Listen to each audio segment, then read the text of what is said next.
ભાઈથી bike ચાલતા તો નહીં, ખતરનાક બાઈક. મેં નતો કીધું ભાઈ ખતરનાક બાઈક છે ને. બંધ યાર આ ભાઈને ખાવા ખાવું હે પણ શરમ આવે હે કે આજનો પેલા પીપળા ઓટે જઈ જઈને હંતાઈ જાય આ ભાઈ. તો ગાઈસ અમારે ચા બનાવી છે મસ્ત દેશી ચૂલા ઉપર. આજ ઘણા દાડા થઈ ગયા છે દેશી ચૂલા ઉપર ચા બને. હજી મોય દૂધ ઉડાવ બાકી છે. Hello guys, good morning, welcome to my new blog. I hope તમે બધા મસ્ત છો અને સ્વસ્થ છો. તો ગાઈસ આજે આપણે રાખી હતી રજા અને આજે આપણે પોતાની પર્સનલ સાઈડ ઉપર જવાનું છે વિઝિટ કરવા માટે અને પછી જવાનું છે ગામડે બેનને અને મમ્મીને લઈને. અને જ્યારે ગામડાની વાત આવે ત્યારે આપણે તો તૈયાર જ હોય ગામડે જવા માટે, કારણ કે ગામડાની ફિલિંગ આખી અલગ જ આવે અને ફરવાની મજા આવી જાય. હું તો ગમે ત્યારે જવાનું થાય ભદ્રામલી એટલે આપણે તો તૈયાર જ હોય અને આપણે રજા પણ હોય દિવસે જ્યારે બી જવાનું થાય ત્યારે રજા જ હોય. તો ગાઈસ હજી તો અમારે સિપ્પુના મેળાની વાર છે, પૂનમના મેળો છે અને અમારા ઘરે આજથી આવી ગઈ છે શીલડી. તો ગાઈસ મમ્મીએ શક્કરપારા બનાવ્યા અને મમ્મી પોતે જ શક્કરપારા ખાય. તો ગાઈસ અમે એક નવા પ્રોજેક્ટની અને એક નવા કોન્સેપ્ટની શરૂઆત કરવા જઈ રહ્યા છીએ અને આજે હું તમને ઘણું નહીં બતાવું અને ઘણે એના વિશે ચર્ચા નહીં કરું અને તમને નેક્સ્ટ બ્લોગની અંદર બધું જ બતાવીશ કે કયા કોન્સેપ્ટ અને કયા પ્રોજેક્ટ ઉપર અમે કામ કરવાના છીએ. સ્પેશિયલમાં અલ્પેશ અને નિકુલનો કોન્સેપ્ટ છે, એ બંનેનું કોન્સેપ્ટની શરૂઆત કરવાના છીએ. તો શું કહ્યું ભાઈ તમારું? હા, તો અમારો જે એક કહેવાય કે સબ્જેક્ટને એક નવા કોન્સેપ્ટ અમે શરૂઆત કરવાના છીએ અને એ કોન્સેપ્ટ પર તમે આ કન્ટિન્યુ બ્લોગમાં જોઈ રહેજો. તો એ કોન્સેપ્ટની અંદર શું શું વસ્તુ અમે કરવાના છે એ તમે નેક્સ્ટ બીજા બ્લોગમાં પણ અમે બતાવશે મોટા ભાઈ.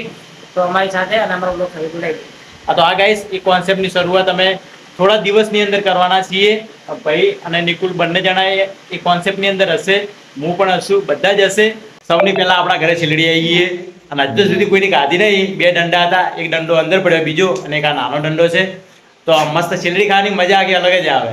ત્યારે નાના હતા ત્યારે ફઈના એમના સાથે જતા સિપ્પુના મેળામાં શીલડી ખાતા અને આજે તો સામેથી શીલડી આવી ગઈ. શીલડી ખાવાની મજા આવી જાય.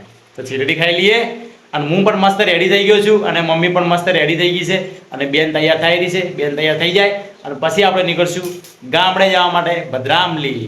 તો ગાઈસ આજે અમે મારું બાઇક લઈને જતા નથી અને આ બાઇક લઈને જવાના છીએ. અલ્પેશ કોક કહે શું કે ભાઈ તું? હા, આપણું બાઈક છે, હા, આપણા બાઈકનું સર્વિસ આવી છે, આપણે બાઈક લઈને જવાના અને આ બાઈક લઈને જવાના. પણ આ બાઈક બહુ ખતરનાક છે. બધે ફૂટે એટલે 10 કિલોમીટર હેડે. એમાં બહુ રિક્સ વાળું ફોર્મ છે. જે ડ્રાઈવર જેવો તેવો ડ્રાઈવરમાં ચાલે ના, ખતરનાક ડ્રાઈવર ઈચ્છા લઈ ગઈ. અને આ ક્યાંનું બાઇક છે આમ તો હાલો? હા, અમારે ખાસ મારા બીજા ભાઈ, મારા માસી છોકરો ધવલભાઈ છે, એમનું બાઈક છે. પણ નાખવું પડે. એક વખત તો 2 વખત મેં લઈને આવ્યા છો, બહુ કાઠું પડે છે આ બાઈકમાં. મહેશભાઈનો વારો લઈને જાવ. ગાઈસ આપણે તો ગમે તે બાઇક હાલ દો, તમે જે બાઇક આપણે હાલશો ને એ બાઇક આપણે ચલાવી નાખશું. અને આપણા બાઇકમાં તો ખૂબ અવાજ આવે, ખળ ખળ ખળ ખળ ખળ ખળ ખૂબ અવાજ આવે. તો આ બાઇકને જુઓ તમે, ટોપો બોપો બધું તૂટી ગયું છે પણ આ તો આપણે હાચવીને લઈ જા, કારણ કે આપણા ઘરનું જ છે બાઇક. આ જૂનું છે પણ બહુ મસ્ત બાઈક છે, ખતરનાક બાઈક છે. આ તો ભાઈ ધવલભાઈ રાજા છે ને એમનું બાઇક છે. શું કેવું? ભાઈથી બાઈક ચાલતા તો નહીં, ખતરનાક બાઈક. મેં નતો કીધું ભાઈ ખતરનાક બાઈક છે ને. બંધ યાર હા, તો નથી થયું થઈ ગયું.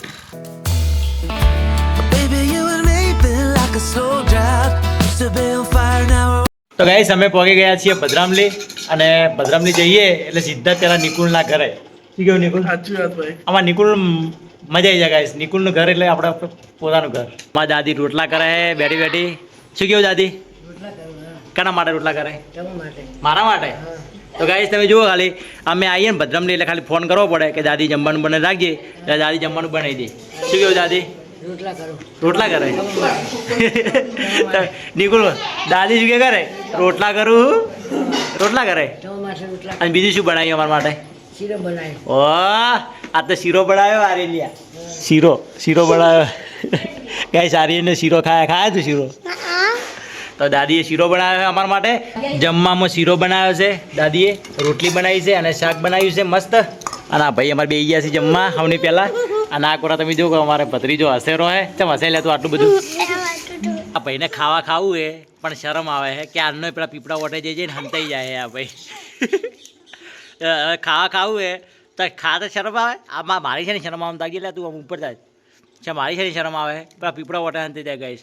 તો ગાઈસ આપણે મમ્મીને બધા વાસણ બહાર કઢાઈ નાખ્યા છે અને મમ્મી હવે એમને બધા વાસણ ધોઈ નાખે.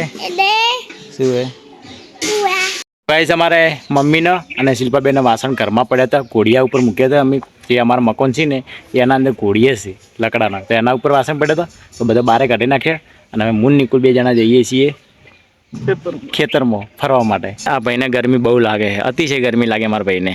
તમે જુઓ ખાલી આ વાળ વાળ છે ને પેલા આપણે શું કહેવાય આપણે મિથુનના વાળ હતા ને એવા વાળામાં નિકુલને વાળ કરવાના છે. તો કે હવે અમારે કોન્સેપ્ટ લાવવાના સમય થોડા સમયમાં કોન્સેપ્ટ આવશે અમારે. શું કહેવું નિકુલ? આવવાનો જ છે ને, પણ એ તો શું કહેવાય સરપ્રાઈઝ. હા સરપ્રાઈઝ છે, એ પછી તમને કહીશું.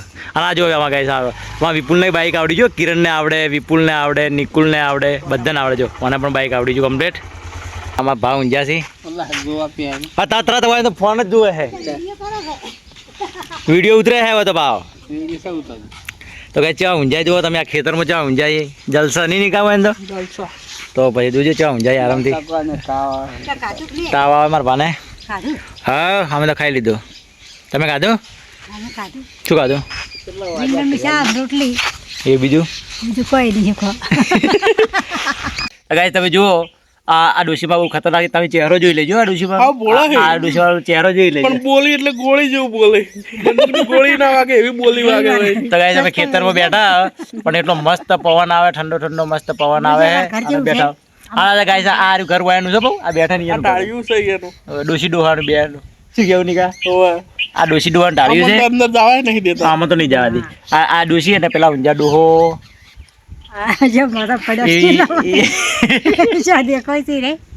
તો ગાઈસ આપનું નામ છે ચેહરબેન અને આ મારી દાદી છે. એક દાદી ઘેર છે જેને શીરો બનાવ્યો તો એ મારી દાદી. આ પણ દાદી. આ દાદી આ મોટા માં કહેવાનું. મોટામાં આ મોટા માં છે. આ નિકો તો જો આ ખેતરમાં આવે છે ડાયરેક્ટ ખાટલામાં હુઈ જ જવાનું. અને ખેતરમાં પવન મસ્ત આવે ઠંડો ઠંડો, એટલે એન્જોય કરીએ. આવડી વિડીયો તારે આપણે આવું આવે હો. તો ગાઈસ હું આવ્યો હતો પપૈયા દેખવા માટે. કીધું પપૈયા પાકે કે નહીં પાકે, પણ અહીંયા તો પપૈયા મોટા મોટા થઈ ગયા છે, પણ પાકે નથી. અહીંયા જુઓ તમે બધા મોટા મોટા થઈ ગયા છે, પણ એકે પપૈયું પાકી નથી. આને પર થોડો ડાઘ પડ્યો હોય કે હવે પાકે છે, ધીમે ધીમે પાકી જઈશે એટલે પછી આપણે લઈ જઈશું. અત્યારે તો ન લઈ જવા કાચા. તો ગાઈસ અમારે ચા બનાવી છે મસ્ત દેશી ચૂલા ઉપર. આજ ઘણા દાડા થઈ ગયા છે દેશી ચૂલા ઉપર ચા બને. હજી મેં દૂધ ઉડાવ બાકી છે. એટલો મસ્ત પવન આવતો હતો ગાઈસ, હું તો મસ્ત હુઈ ગયો, આરામ કર્યો. અમે ઘણા દિવસથી કામ કરી થાકી ગયો હતો, તો ખેતરમાં આવ્યો અને મજા આવી ગઈ ઊંઘવાની. એટલો મસ્ત ઠંડો ઠંડો પવન આવતો હતો, અને એસી ચાલુ કરી. એટલો મસ્ત ઠંડો ઠંડો પવન આવતો હતો.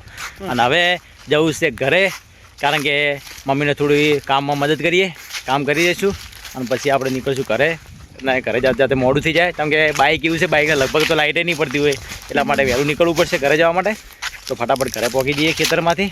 ફાઇનલ હવે બધા વાસણ કમ્પ્લીટ સાફ થઈ ગયા. તમે જુઓ બધા સાફ કરી નાખ્યા છે મમ્મીએ. પિત્તળના સ્ટીલના બધા કમ્પ્લીટ સાફ કરી નાખ્યા છે ફાઇનલ. અને હવે અમને કટ્ટાની અંદર ભરવાથી બધા અમારે ઘરે જવાનો ટાઈમ થઈ ગયો છે. અને મમ્મીને શિલ્પાનું જે કામ હતું બદરામલી, એ બધું કામ અમે પતાવી દીધું છે. અને એમને જે સામાન બધો ઘરની અંદર મૂકવાનો હતો, શિફ્ટ કરવાનો હતો નિકુલભાઈના ઘરની અંદર, એ પણ બધો અમે કરાવી દીધો છે. અને હવે અમારે જવું છે ઘરે જૂના ડીસા. તો અમારે નિકુલને 2 શબ્દ કહેવાય કે જય નિકુલભાઈ, તારે શું કહેવું? જય શ્રી રામ, જય શ્રી કૃષ્ણ. તો ગાઈસ અમારા નિકુલભાઈને એક નવા પ્રોજેક્ટની શરૂઆત કરવા જઈ રહ્યા છીએ. અને તમે જેવો સપોર્ટ મને કરો છો વ્લોગિંગની અંદર, એવો ને એવો સપોર્ટ તમે આમને પણ કરજો. નિકુલને અને અલ્પેશને બંનેને સપોર્ટ કરજો. અને હા, એ સરપ્રાઈઝ છે એટલા માટે હું અત્યારે કંઈ જ નહીં કહું. એનો બ્લોગ આખો અલગ જ આવશે. શું કેવું નિકુલ તારો? તો તમે કન્ટિન્યુ બ્લોગની અંદર બનાવી રહેજો. અને નિકુલને અહીંયાને પણ સપોર્ટ કરજો. બહુ આગળ જવું છે નિકુલને અહીંયાને પણ. અને હું તો સપોર્ટ કરું જ છું, નહીં કરતો નિકુલને? તો ચલો હવે બાઇક ચાલુ કરી દઈએ અને જૂના ડીસા નીકળીએ.